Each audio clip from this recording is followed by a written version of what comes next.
Fantastic. All right, Rob, let's get underway. And good afternoon, everyone. And thank you so much for joining us for today's session with Dr. Rob Gordon. My name is Jamie Morgan-Besser, and I'm with the Australian Red Cross National Recovery Team. We're joined today by Dr. Rob Gordon. I wish to begin by acknowledging the traditional owners of the land on which we meet today. I'm on the lands of the Yuggera and the Turrbal people. I would also like to pay my respects to elders past, present and emerging. Now, before I introduce Dr. Rob, I would just like to cover a few housekeeping topics. As you enter this session, if you'd be so kind just to mute yourself and turn off your camera so we can have our Dr. Rob spotlighted, that would be grand. Thank you so much. And also this session will be recorded, and I'll share the recording with you within the National Emergency Services Teams page. And we also invite your comments and questions. And so if you have a comment or question, I just ask that you type it into the comment section there, and I can pose it to Dr. Rob at the time, or if it's more appropriate at the end of the session. We've got an hour today. And so I would like to introduce you to Dr. Rob Gordon. He is a clinical psychologist who's been working in the field of disaster recovery since Ash Wednesday in 1983. He's a consultant with the Australian Red Cross and has worked with communities and people after the Port Arthur shooting, the Bali bombing, Black Saturday, the Christchurch earthquakes, and most recently with the communities impacted by the Black Summer bushfire events. So I would like to welcome you, Dr. Rob. Please go ahead. Thanks for joining us, Rob. Thanks, Jamie. Hello, everybody. I was looking through my various presentations for material on the second year and found that I've given a number of presentations over the years on the second year. And so I thought I would share some of that material with you as we begin the second year of Black Summer. And then maybe hopefully we'll have time to see how that compares with your observations in the field. So partly it'll be about what do you notice is happening now, but it'll also be preparing for what is to come.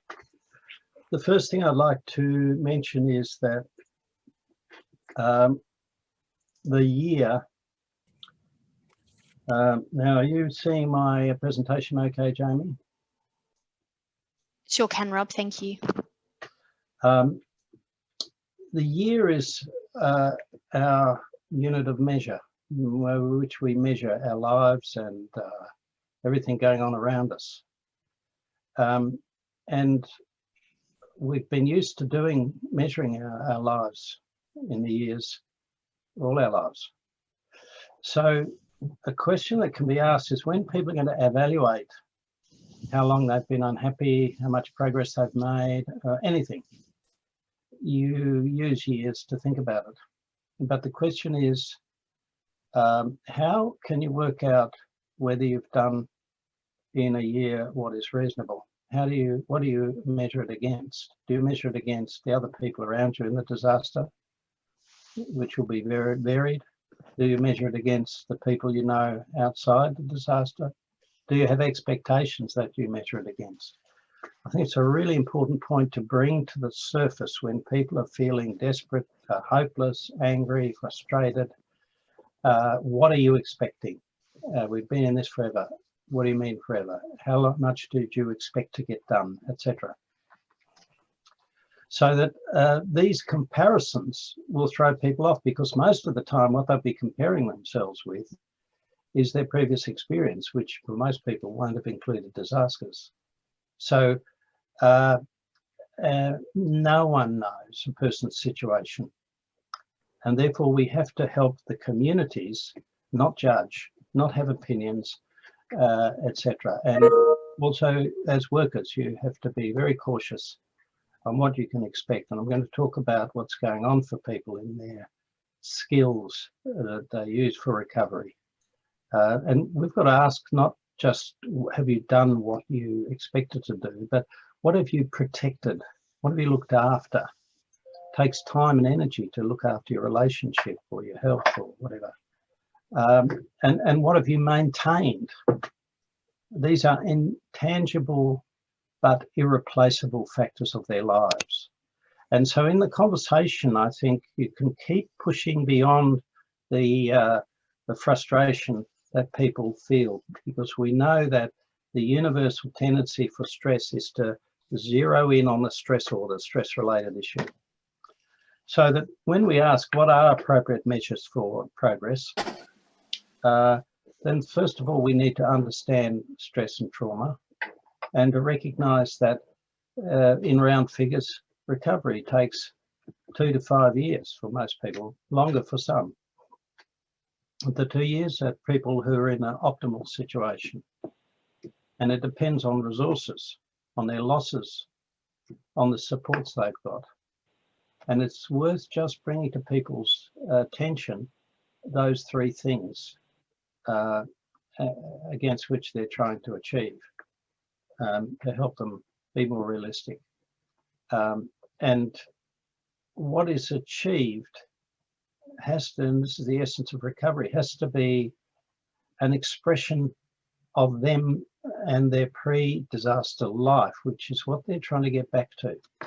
And when we have a look at research, what we find is from the United States and so on, we've now got some longer term research coming out of the Beyond Bushfires study in Victoria, but the general observation is that there are a lot of strong initial reactions and symptoms, but for about 65% of people, they have subsided by about 10 months.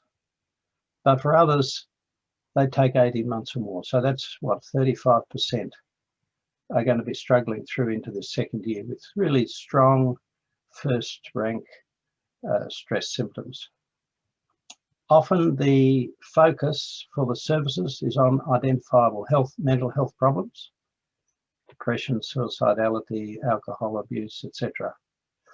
And what we notice is that these demands are cyclical. They tend to increase at these 6 month points.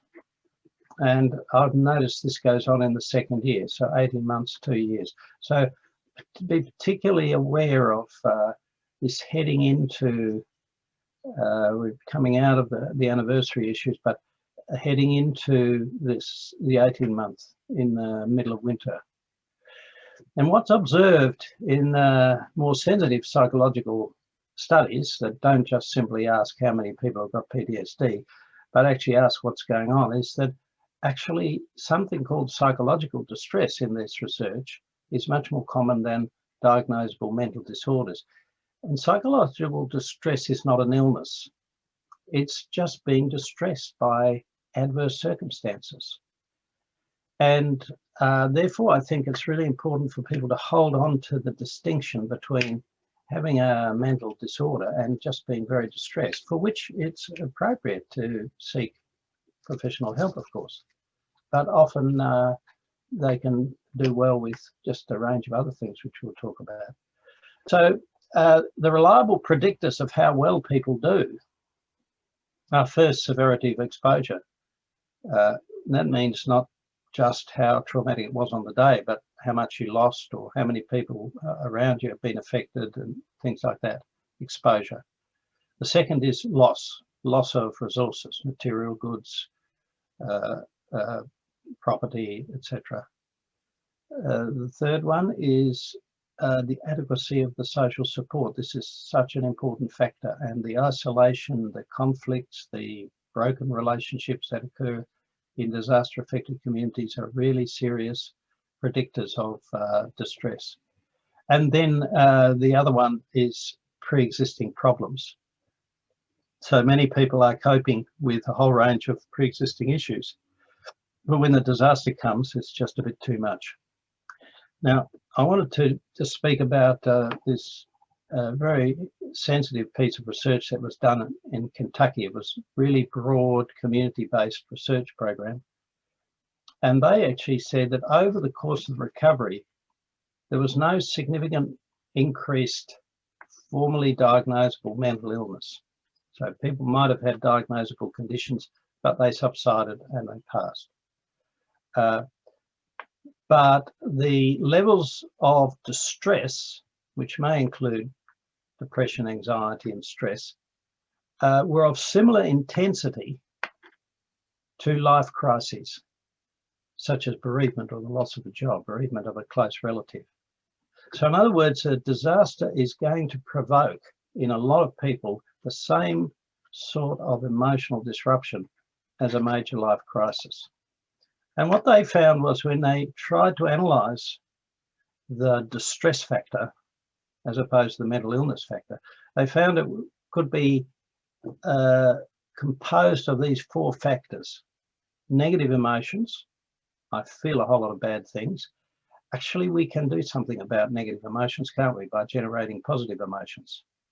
Negative thinking, pessimism, cynicism, etc., or difficulty thinking and making plans and making decisions and so on. Psychosomatic or other bodily problems.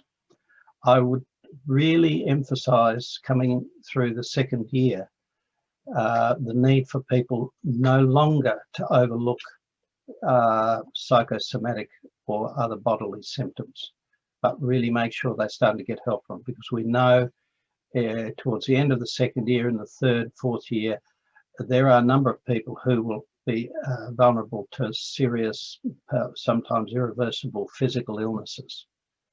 And I think that's created by the stress of the first and second years. And the other factor was reduced positive emotions and attitudes. Just feeling down, not being happy, being distrustful, thinking things won't work out, etc. So these factors, which are so prominent in the distress, are really very open to being influenced by social and community factors. And I think this really says that when we create social events and create a social environment that supports people, we are working as much into their psychology as if they had a counselling session. In terms of duration, they compared those people who'd had a personal loss from those people who lived in communities where there's a lot of destruction but weren't affected. It's a bit easier in a flood. If you're above the waterline, you're not affected. I think it's very interesting. They found it took 2 years to return to the pre-disaster physical and psychological health. Actually, I think that's probably a rather crude measure. I would expect many people to take longer, but in terms of their formal measures. For bodily complaints, it took people with personal loss 3 months to get back to normal.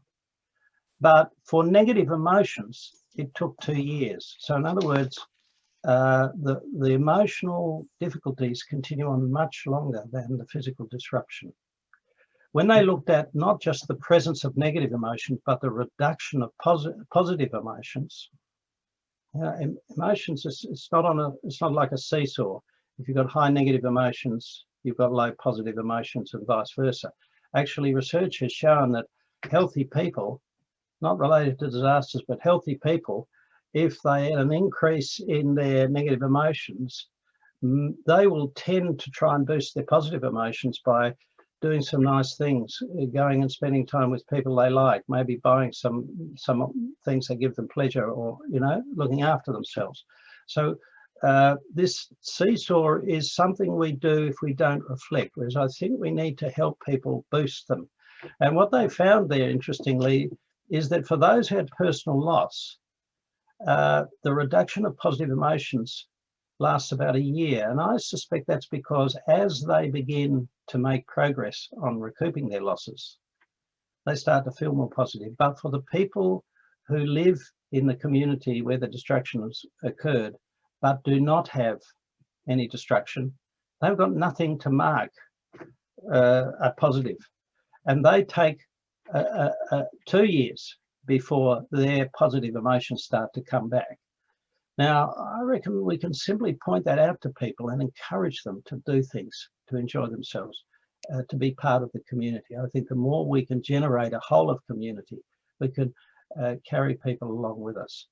With the negative thinking, it goes on for at least a year. I think actually it's more likely to be 2-3 years.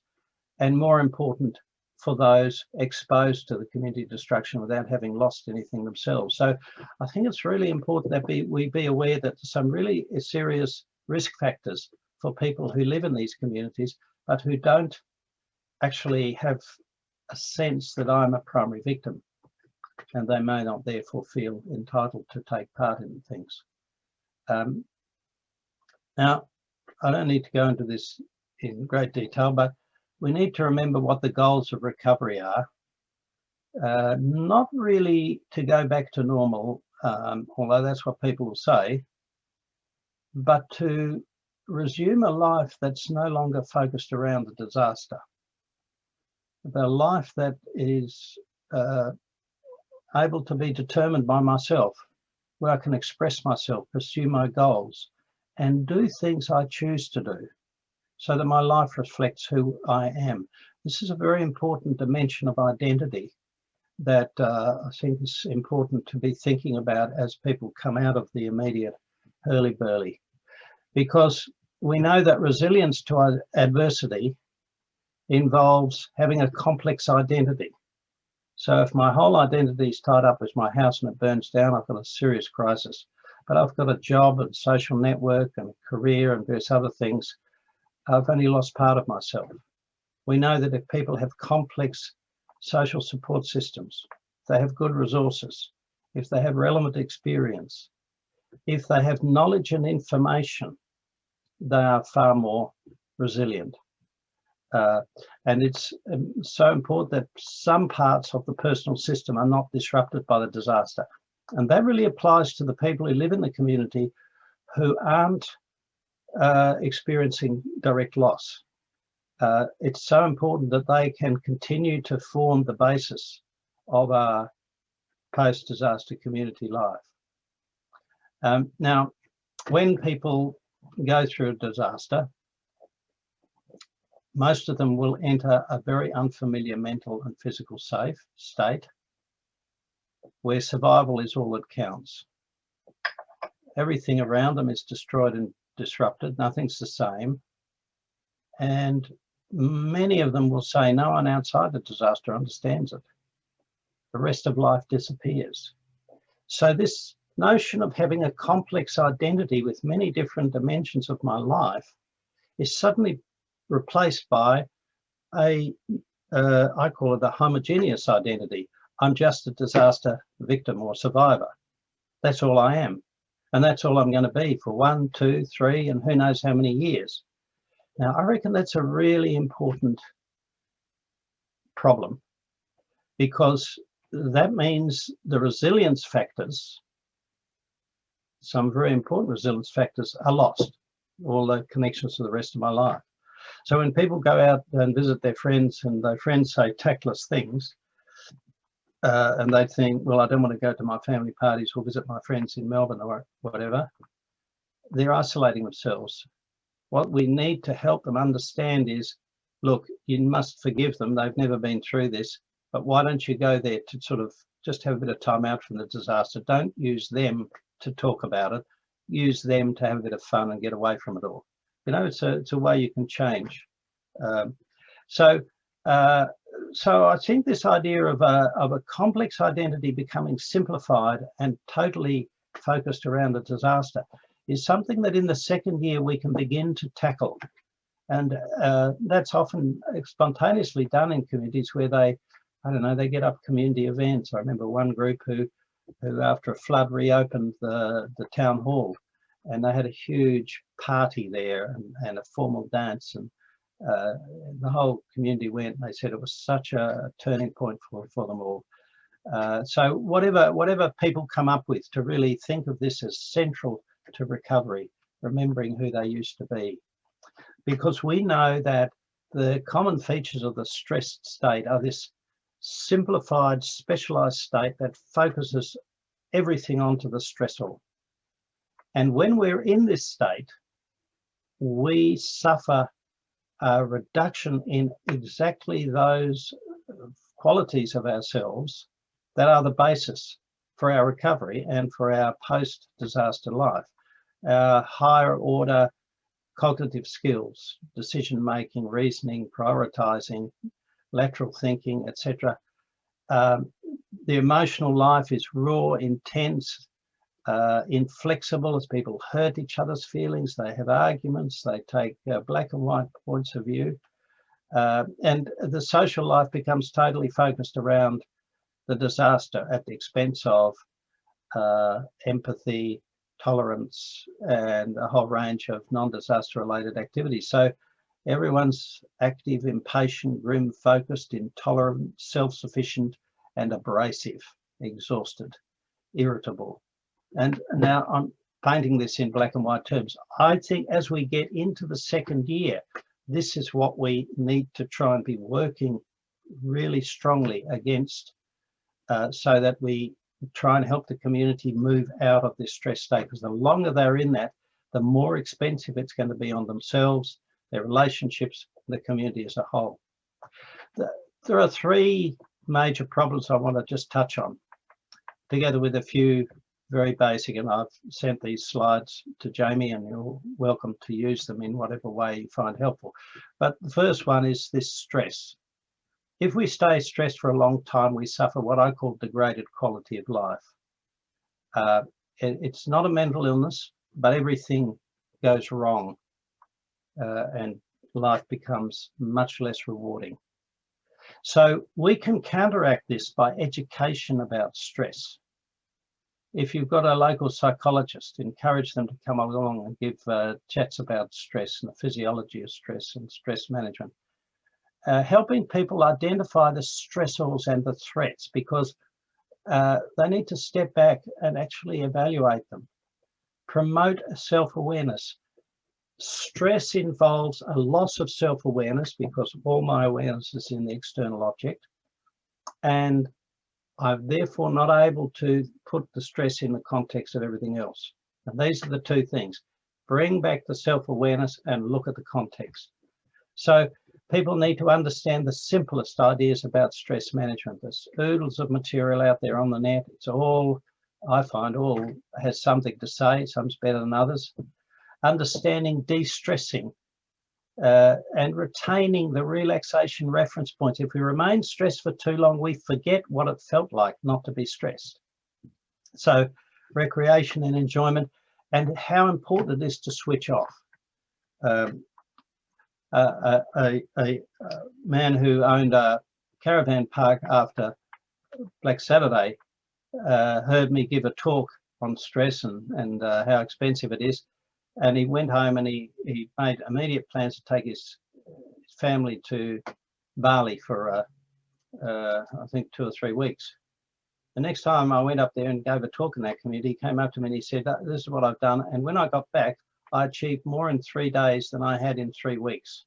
Because of these cognitive problems, I can't make decisions. I'm not doing things effectively." Now, I reckon in this sustained stress situation, we have a stress cycle. So the stress creates arousal in our body because each solution has another problem, and therefore the arousal becomes the norm. I can't get out of it. Therefore, my comfort zone becomes reset to being in a stress state. I have to stay in this stress for a long time, so I reset. That's my comfort zone. Once you get into that situation, the system craves stimulation. Could be coffee, could be sugar, could be fat, could be alcohol. It could be arguing with people. But once you're in that situation, stress is the norm and relaxation becomes a discomfort. And this is where people can't sleep, they can't relax, they can't stop working on Sundays. And so there's no recovery between stress episodes. The system is guaranteed to degrade. Now, because of the fact that stress reduces consciousness, people are not aware of what's happening. And so we need this stress cycle to be a matter of conversation, a matter of community knowledge. And then we can actually talk about a very simple stress intervention. Recognize that we're stressed. Get to know the stress cycle. Identify what closes the loop that stops me coming out of stress and relaxing. I can't stop worrying about it. I think about the next thing. have to do this or whatever will happen. Most of the time, what closes the loop is an emotion, an attitude, or an imaginary threat, something that I'm constructing in my way of seeing things, which is not objectively true. It won't matter if I take Sunday afternoon off. Nobody's going to read my emails on Sunday afternoon, so I might as well send them on Monday evening, because they probably haven't got time to read them on Monday either. So, you know, this sort of reasoning through and actually taking the time off. And I think I notice working with people who are very stressed, if they don't actually make a decision to break the stress cycle, they just keep going. So they will make that decision if you engage them in a conversation and ask them what they're going to do. And then we need to disrupt what's closing the loop, that imaginary, emotional, attitudinal thing. That has to be disrupted. And then anything we can do to reduce the stressors. We can't reduce the major stressors, but we can reduce trivial stressors, and then people will feel better. More attention to their eating, their diet, their relationship, or whatever. And increase the relaxors. Reduce the stressors, increase the relaxors. Do some nice things. And review the big picture. Get somebody else to help you think of the strategic priorities. So now I've summarized this by talking about pleasure and leisure. You've probably heard me talk about this before. So that when we're recovering through the second year, often we've got people who've made plans and their house gradually gets organized, routines settle, and slowly as they come through this, if they're working on this, they start to move back to their comfort zone. They see the bigger picture. Now the numbness starts to wear off. And I think you should expect people during this period to have periods of greater emotion.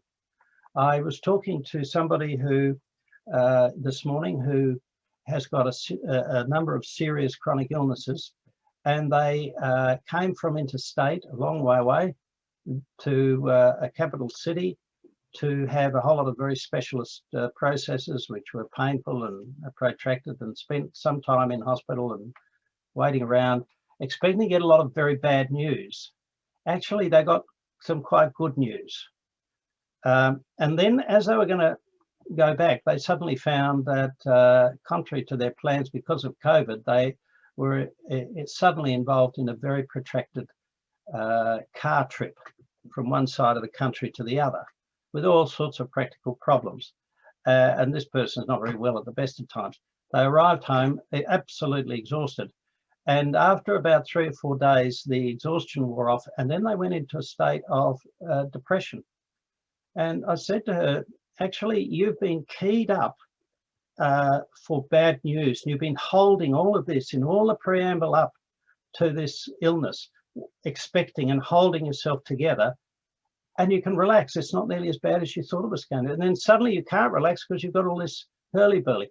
And then, of course, when you do relax, you feel incredibly emotionally exhausted.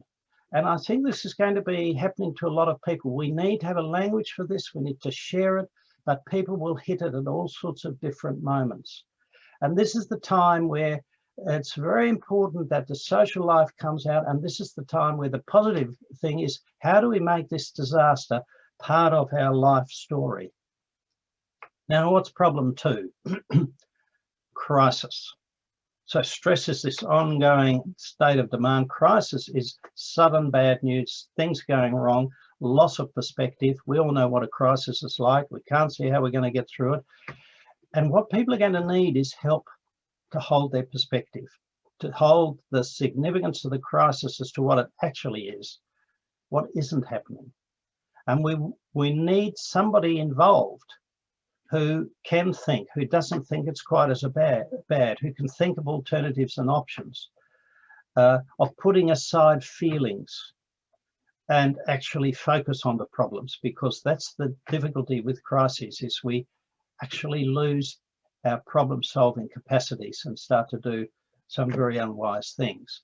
So the characteristics of crisis is anything that is sudden and temporary. The essence of crisis is that it's temporary. It's also of the essence that we can't function because we're overwhelmed. and we have intense disorganizing emotions that override our normal capacities. But the essence of crisis is our skills and capacities haven't been destroyed. They've just been set aside, overwhelmed, shut down. And so the essence of crisis intervention is to actually realize that in a major crisis, the person may be rendered completely dysfunctional by the intensity of their emotions, despair, anger, whatever it might be. But if we engage in a very predictable set of procedures, we can help them through it. First of all, stabilize the emotional state, because we can't get anything done until we do that. Once they calm down, so you don't try to do anything except calm them down. Maybe you just listen to them for a long time and bring in psychological first aid, calm them down. Then analyze the problem. So if you're in any kind of case management role, analyze the problem, break it down into a series of components. Then identify and draw into their mind their resources, their strengths, their capacities, their supports, their skills, anything that might be helpful, because when we're in crisis, we've lost the lot. And once we've done that, start to bring them to bear on the bits of the problem, not the whole problem, but any bit of the problem that we can shift, and make a plan to deal with any part of the problem that we can deal with, because anything that reduces the load is going to make them feel better. They'll feel as though they've achieved something. Maybe we can't change the fundamental bell rating and the costs that mean I just can't see how I'm even going to build another house. But we can start to deal with, I don't know, communications with particular groups, or filling out a few forms or something. And then we make the plan for them to start doing it, and then make a plan to follow up and provide ongoing support, because we've got to keep coming back. So we might send them home and then say, come back tomorrow and show me how you've gone. In the meantime, I'll make some phone calls, blah, blah, blah. Anything at all just to keep this problem compartmentalized, and then evaluate progress, and then start on the next problem and the next bit and the next bit, and just and then you'll find that once people get going, they can start to do it. And so I just think that there'll be all sorts of moments where people hit crisis. They may be emotional, they may be due to community planning problems, they may be to do with arguments about boundaries, they may be to do with finances, relationships, anything.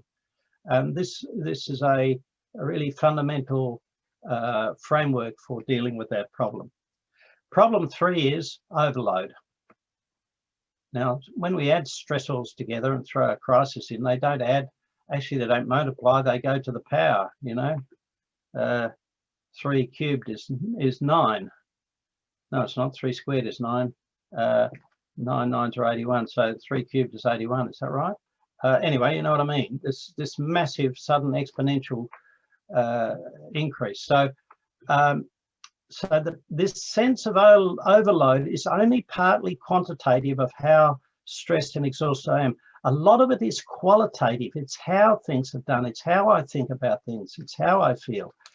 And so when people go into overload, they need to borrow somebody else's thinking. And that's where you guys come in, holding your capacity to think. Share the emotions. Not feel alone. Get support. Get different emotions. Humor. How important humor is at this time. Or just wait a while and try again. If you can't make decisions, look, why don't you go home, take an early night, just forget about it, come back, let's see if we can think about it tomorrow. And when you can't do any more, don't. Take time out. It won't matter. It doesn't matter if it takes a bit longer. And I've invented three conditions, which are conditions of complete dysfunction that any normal person will go into if they are overloaded for long enough. Cognitive disruption. It doesn't matter what you do. You can put a gun to my head. I can't think and solve problems and make plans, decision. I'm just completely dysfunctional. Emotional overload.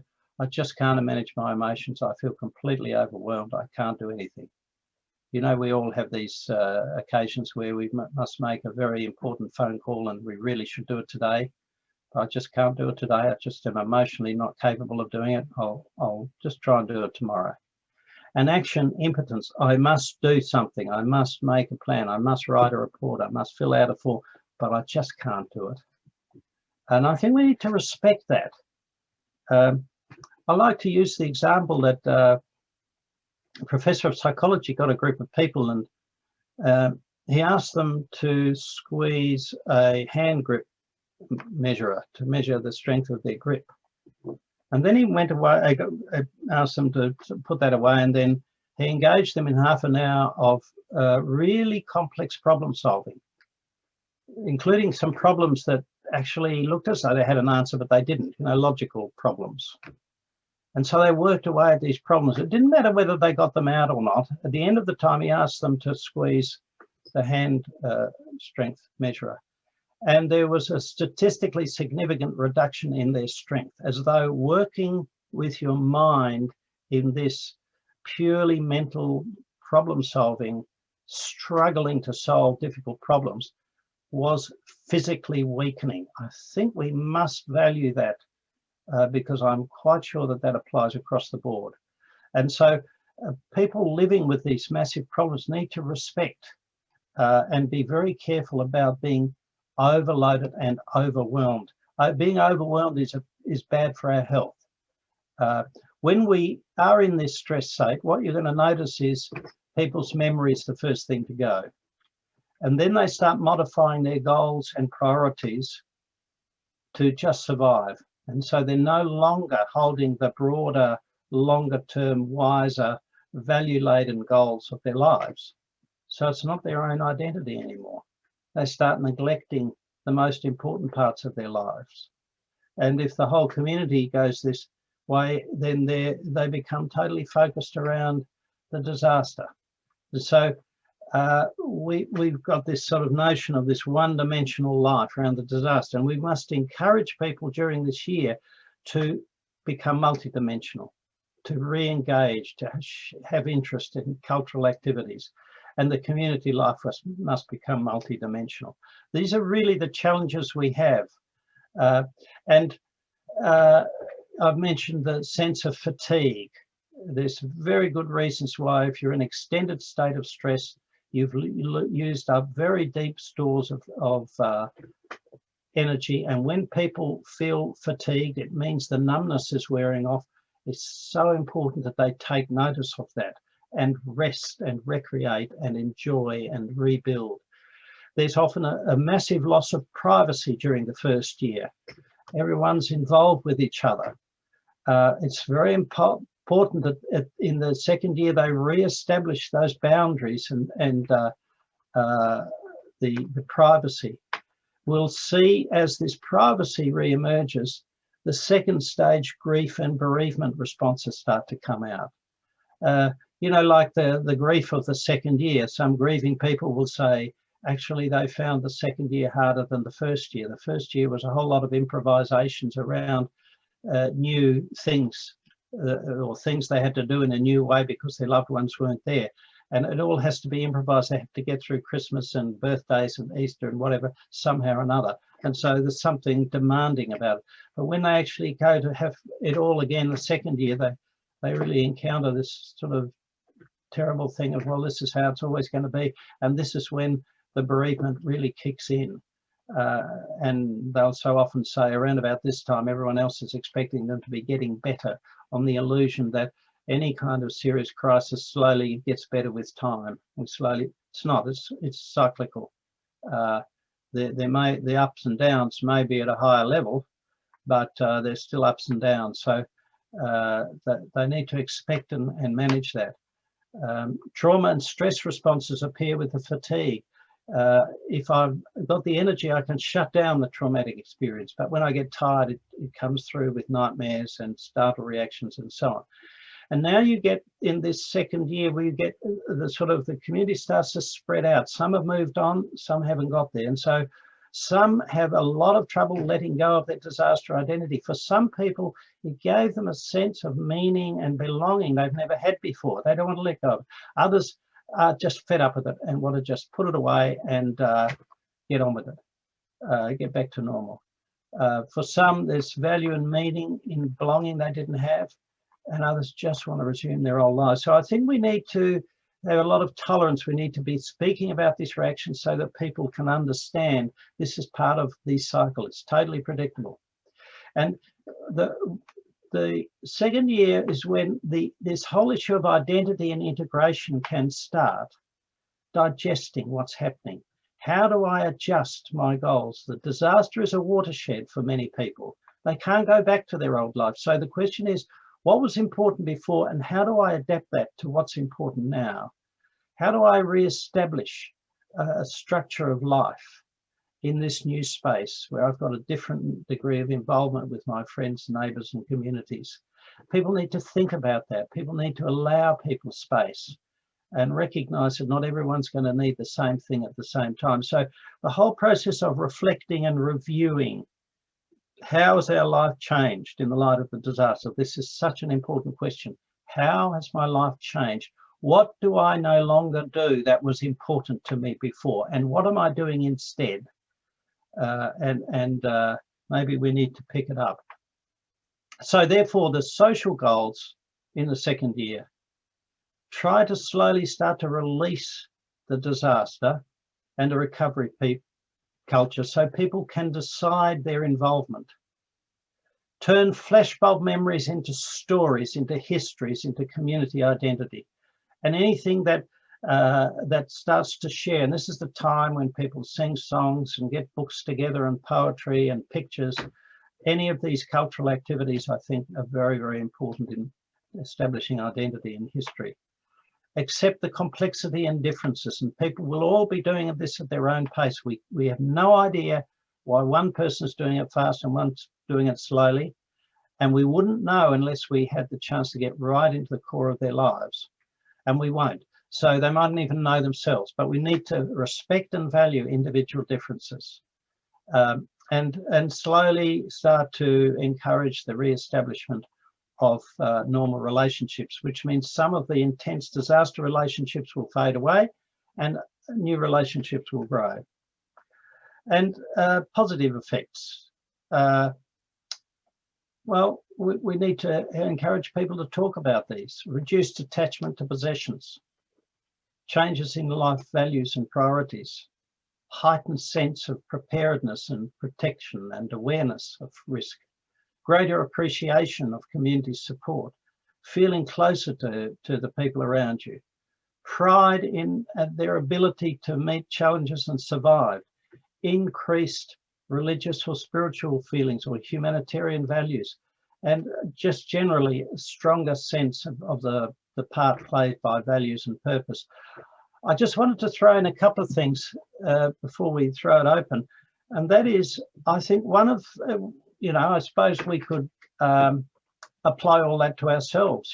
For me, I like to say I've taken some time off in January, and people say, did you have a nice holiday? I feel I say, not really. I felt very tense and irritable and couldn't get much done and was disorganized. I slept a lot and felt as I was wasting time, did a bit of tidying up and not as much as I want, etc., etc. By the time I finished my holiday, I felt relaxed enough to start a decent holiday. And I think, and I've been doing it all online, but, it's showing that it's been an incredibly busy year for all of us. And you who are out there engaging with the emotional encounters with people, and you're going into this kind of, I better get ready for Mrs. Bloggs because she's going to be very unhappy, or Mr. Smith is going to be angry, or whatever. You're like the patient I talked about with, you get yourself geared up. And I think it's really important to realise that we will carry all of these features. One of the things that I think is so important for us in working together and in supervision sessions and peer support sessions is to keep preserving our boundaries. Because what we notice with people, particularly in disaster roles, and I'm getting feedback from various helping agencies that validate this, but we notice it also from any helping environment where people are overworked and exhausted, is that we lose our role. What does that look like? we get pulled out of role, and if we're a caring, compassionate person, we identify with our clients. And when we do that, we share. We've not got empathy, which is touching the suffering. We've got sympathy, whereas I actually take it on, I share it. And that we'll notice that when we feel angry about what they're telling us, if we feel sad or whatever, we're sharing the emotion. That actually doesn't help people. What helps us is that we have to perceive it and touch it and think about it and work out what to do with it.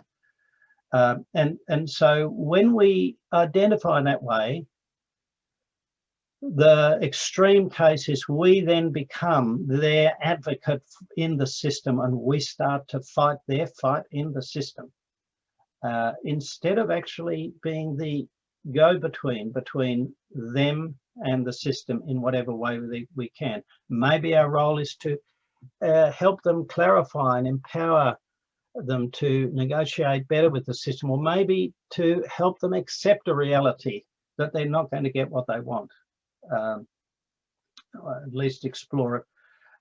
That's the help, because if we identify with them, we just postpone the crisis where they realize they're not going to get what they want, or whatever it's going to be. And when we take their things on, we become as angry with the system as they are. We become cynical, we become disengaged, and we do not do good work, and then our health suffers. So I just would really make a mark for that, and to think about this again, this cycle of the 6 months period, where I think we should expect an increased load. So we're getting out of this first phase of the year. I think over the next couple of months, start to think about what preparations you need. Maybe you need to take a bit of time off in I don't know, late May, early June, so that come the winter, July, you're geared up, ready for it, and similar towards the end of the year. And then just think about how you monitor each other and keep track of each other's role. I think a good question is to help people think about this. Say, now, what's your role here? What's your role with this person? What have you been doing? What can you do? Who else is involved? What's your role vis-a-vis theirs? What should they be going to you for? What should they be going to the other person for? It's just this discussion by preserving the role and the structure, and making sure that you articulate as part of a system. And that involves really lots of opportunity to think and reflect on your work. Look, I'll leave it there, Jamie, and see if anyone's got any thoughts. Fantastic, Rob. Thanks so much. Okay, I'll just turn this off. Questions in the... Yeah, has anyone got any questions or thoughts, queries, anything else that we've just got another 12 minutes before we finish up here? They might be madly typing, Rob. I know personally I took a lot out of that particular discussion today, particularly looking at the different types of problems in terms of overwhelm and that sort of thing. Someone got something? Hi, Jamie, it's Sho. Hey, I Sho. have a question. Hi, Rob. Hi, thanks so much for coming and talking to us again. I just wanted to touch on what you were talking about there at the end. I thought that was insightful, as always, but to talk about boundaries and empathy versus sympathy and kind of taking on people's problems. I think it's a thing we all struggle with in this line of work. And, you know, there are certainly kind of those taking time off things that we encourage people, and, you know, regular kind of talking out things. I wonder if there's more day-to-day tips you could give the team on kind of managing some of that stuff. I know I'm sort of putting you on the spot there, but I think that would be helpful to add to their toolbox, I guess. This is where I think being very clear about what your role is.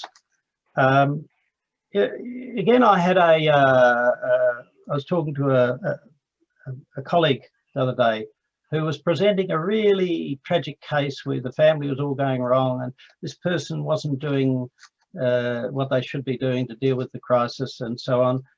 And she's a very caring woman who wants to alleviate the suffering, but she felt absolutely stuck and torn. And the person that should be alleviating the suffering in this family was one of the parents who needed to take the initiative, but they couldn't. What was clear to me was that my colleague's role was to treat the psychological problems of the parent that was coming to them. That's what their role was. And if they just focused on that, then maybe the parent would be able to do what they were supposed to do. But that meant she had to kind of let go of this really worrying crisis, because actually there's nothing she could do about it anyway. And so it's that clarity of it saying, well, I can't do everything. So I think there'll be many people in disasters that we know whose lives have been tragically upended by this, by the fact that, I don't know, they have very unfortunate circumstances, or they didn't have insurance, or it's very tragic. And I think it's really important that we don't get caught up in their pain. It's their pain, it's their distress. But what we do is preserve, have permission to preserve our clarity of mind as to what can I do to help them. And if it can't be me, who can I put them on to? And then the next step is, maybe if we can't do anything, maybe this person, we have to say, you really should get some help for your emotional state so that you can think about it. And not trying to fix people's lives, which is why we go into the work, isn't it? Isn't it? Why we become psychologists and Red Cross workers. Definitely. Yeah. So it's actually try not to do everything, but just, again, like the crisis intervention, let's break it up. Is there something we can do something about? And then also I'd say, don't try and solve things fast, because often they can't be. And so it's really allowing things to unfold. And of course, when we're stressed, we're impatient. And then if we get pressurized, so, really question the time you have got to deal with things.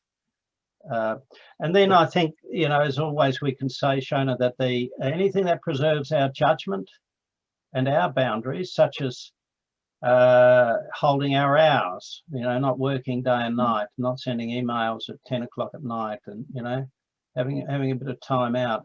It's these things preserve the most important cognitive capacities, which is our ability to think. And so if we, particularly the emotional impact, if we can't take the distress away, we'll make an enormous difference to that person by sitting with them, by keeping them company, by providing them support without trying to alleviate it. That takes a lot of pressure off us, but we've got to have that clarity of mind. And we get that by, we're talking together about our cases and getting perspective. Fantastic. Thanks so much, Rob. I've just got a couple of comments and questions just before we wrap up. Linda's just made the comment that I find this information so helpful, but she is starting to hear so many conversations of, shouldn't we all be over this by now in the second year? This is where, in the stress mode, we all become egocentric. And so while everyone's over-involved with each other, they tend to be over-involved in an egocentric way. And as long as those egocentric needs coincide, we get on very well together. But this is where, I often tell the story of the woman who was coordinating the community action group in Mount Macedon after Ash Wednesday in the second year. She was such a node for the community, but she had to get time for herself. So what she would do is, when her husband went off to work in the morning, she would actually close all the doors, but her neighbours knew she was there because the car was in the carport, and they'd come knock on the door and want to tell her all their problems. So what she did was, she would hide in the walk-in wardrobe, because they'd walk around when she didn't answer the door and look in the windows and knock, because they were friendly country people. She was so well networked. They wouldn't be able to find her. They thought she'd gone away. And she'd just have to have a bit of time to herself. And so this is about the egocentric over-involvement. And I think we've got to talk about this in communities and realise no one can judge anyone else. And I would say the normal scope would be from like 2 to 5 years, as I said. Actually, I'd probably prefer to say 3 to 7 years, because the people who, when they've got their houses all built and moved in, that's when they'll start to grieve all the things they haven't used. You know, and so there's quite a few years to go, and we want to normalise that and say, no, this is what the research shows. While some people may bounce out of it very quickly, we know significant numbers don't, and it's about their circumstances, not their emotional maturity or mental health. That's the primary issue, how involved they are. That's why this factor of the people who live and care about the communities that were damaged but are not damaged, they are very legitimate casualties too. Thanks so much, Rob. Lisa's just asked, what effects do you think COVID restrictions has had on recovery cycle in Victoria, and what could or should we be aware of? Well, the first thing is that so much of what I've talked about has to do with social communication and people getting together and sharing their values and doing constructive things. So when all that's interfered with, you know, I think some people are feeling that, you know, people who've seen this sort of thing before, saying in some respects, the communities are not where they should be at the end of the first year. They're somewhere near probably the 6-month mark. And people are feeling very tired and frustrated. So I think we've got a lot of catch up to do in these communities once COVID settles down, if it does. And I think it's got to be done in terms of some kind of community processes. But I think, you know, we've done a certain amount with Zoom. It's amazing how much we can do. But I think what it comes down to is communication, allowing people to share their experience, work through process, and we deliver emotional support through communications, all about quality of communication. So I think enjoyment activities, celebrations, rituals, whatever way we can do it.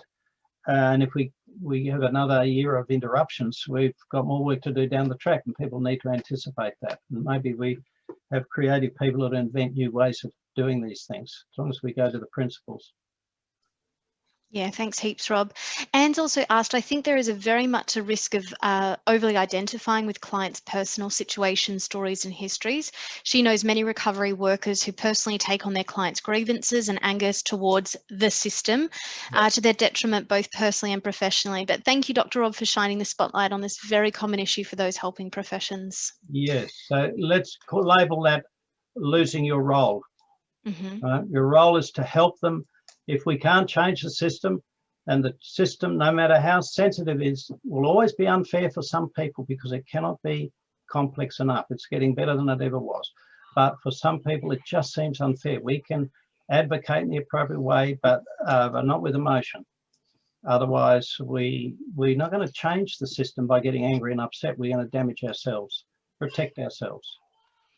In fact, they won't be helped. A very important thing we can do is help them actually accept this is how things are. If we can't change them, we should try and change them through the system.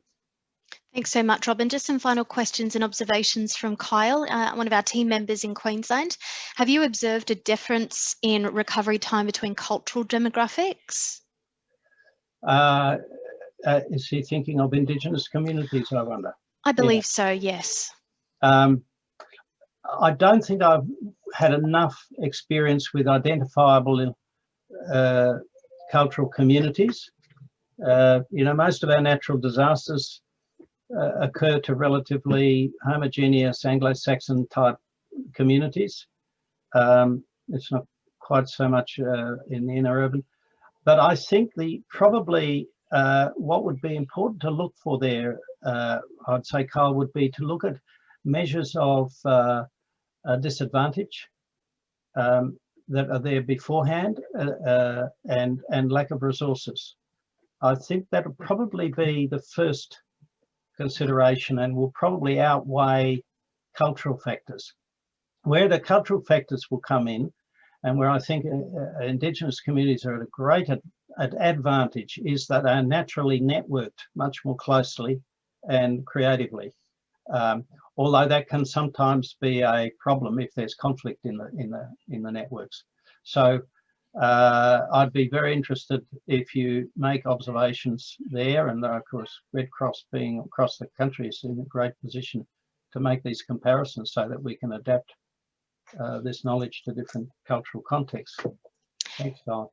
Thanks so much, Rob. And just one further question rather from Kyle before we wrap up. Have you observed a recovery difference in recovery time between people with a religious or spiritual perspective and individuals that have a humanist perspective?